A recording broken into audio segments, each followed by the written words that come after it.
Hello friends, Vicky Balwan from reddicecricket.com। हमने site launch कर दी है www.reddicecricket.com। अब आप वहाँ पे जाके ऑर्डर कर सकते हैं हमारा कोई भी रेड डाइस प्रोडक्ट। स्पेशलिटी ये है कि आप उसके ऊपर अपना नाम नंबर कुछ भी एनग्रेव करवा सकते हैं। So finally it got started, बन गई है साइट, चल रही है। तो www.reddicecricket.com पे जाइए और अपना ऑर्डर प्लेस कीजिए। जैसे मैंने कहा था कि कुछ ना कुछ वीडियो डालते रहेंगे, तो बैट मेकिंग की कुछ वीडियो आपके साथ शेयर करते हैं। आइए,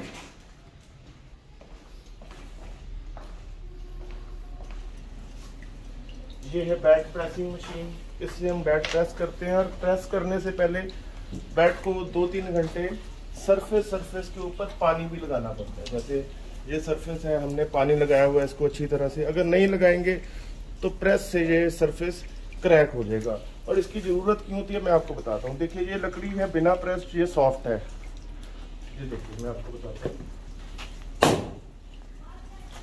ये देखिए, इसके ऊपर डेंट आ गया है बहुत ज़बरदस्त। ठीक है, ये देखिए।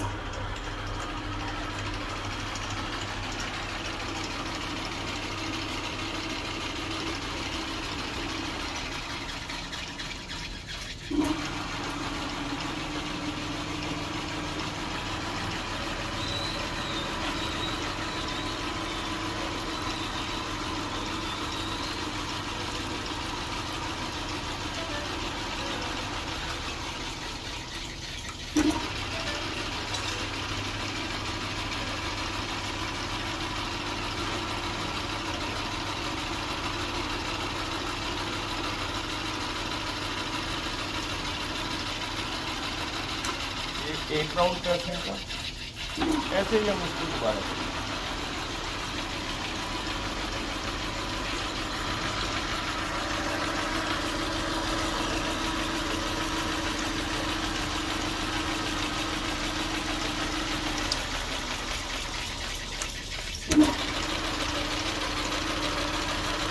ये दूसरा राउंड करने का।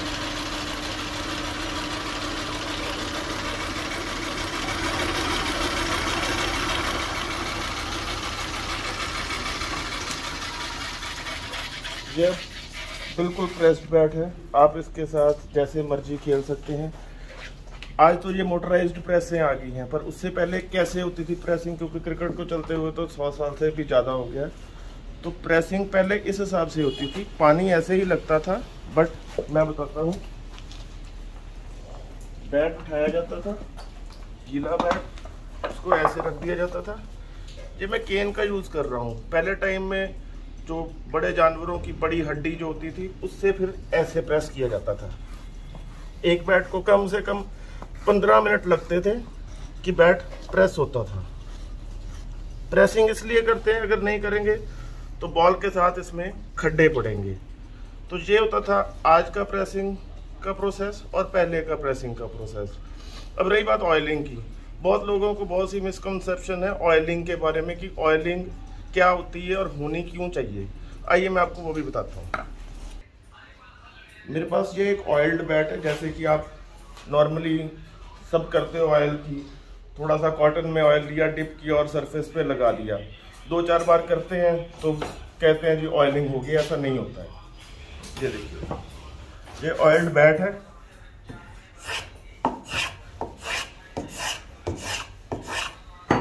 ये 2-3 स्ट्रोक में नीचे से ड्राई लकड़ी निकल आई। इसका क्या फायदा होगा?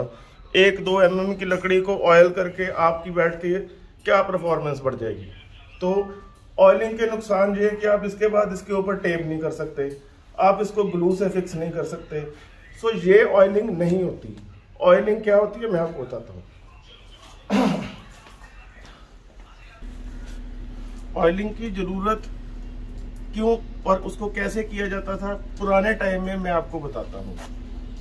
तब बैट को पानी नहीं लगाया जाता था और बैट को ऐसे डिप कर दिया जाता था तेल में, और ओवरनाइट ये तेल नीचे से चढ़ के यहां तक आ जाता था।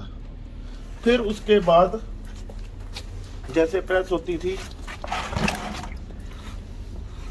ऐसे करके सारा तेल निकल जाता था और बैट भी प्रेस हो जाता था। वो तेल अंदर से पूरी लकड़ी सोखती थी जो यहाँ तक पहुंच जाता था उसको ऑयलिंग कहा जाता था। पर आज की डेट में अब थोड़ा सा ऑयल लगाए तो ऑयलिंग होगी, ऐसा कुछ नहीं होता, उसका उल्टा नुकसान होता है। अब क्वेश्चन ये है कि ऑयलिंग क्यों की जाती थी। कई बार क्या होता है कि हमारे पास साल का कुछ स्टॉक बच जाता है जो 1-1.5 साल 2 साल पुराना हो जाता है, तो उसमें क्या है कि लकड़ी में एक नेचुरल मॉइस्चर कंटेंट होते हैं, वो लूज हो जाते हैं। तो ऑयलिंग एक ट्राई होती थी, कोई सॉलिड कोई सोल्यूशन नहीं होता था कि हम उस बैट में चलना ही चलना है, बट ऑयलिंग एक रेमेडी के तौर पे यूज होती थी कि शायद चल जाए। तो वो तेल अंदर से चढ़ता था। ऐसी जो आज ऑयलिंग होती है इसको ऑयलिंग नहीं कहते भाई, ये जस्ट एक प्रोडक्ट बेचने का एक जरिया है। बाकी अगले वीडियो में करेंगे। Thank you.